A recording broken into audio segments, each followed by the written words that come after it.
এর আগেও বিভিন্ন ডিস্ট্রিক্টে খেলা দেখতে গিয়েছি এবং সবসময় দেখেছি যে সেখানে হাজার হাজার মানুষের একটা জনসমাগম হয়।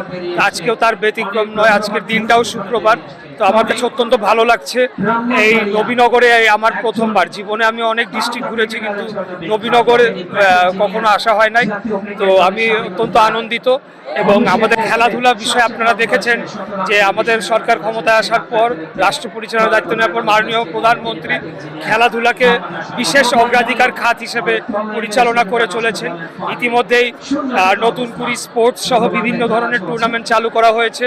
আমাদের যারা প্রফেশনাল প্লেয়াররা, বিভিন্ন প্লেয়ারদেরকে এইটাকে একটা সম্মানী দেওয়ার মাধ্যমে সরকারের পক্ষ থেকে খেলাধুলাকে একটা পেশা হিসেবে প্রতিষ্ঠা করার উদ্যোগ নেওয়া হয়েছে। এই ধরনের নানামুখী কার্যক্রম আমরা করে চলেছি।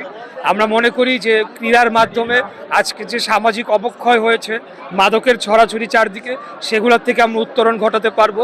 পাশাপাশি আন্তর্জাতিক পর্যায়ে বিভিন্ন ক্রীড়াক্ষেত্রে বাংলাদেশ যাতে অংশগ্রহণ করতে পারে, সেই ধরনের বিশ্বমানের খেলোয়াড় আমরা উৎপাদন করতে পারবো, এটা আমাদের লক্ষ্য। আগামী আমার অত্যন্ত ভালো লাগছে যেটা বলেছি, কারণ গ্রামের মানুষের আসলে আন্তরিকতাটা ভিন্ন থাকে।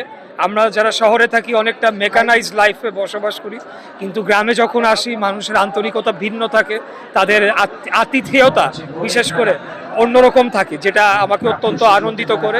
তো আমার কাছে খুব ভালো লাগছে।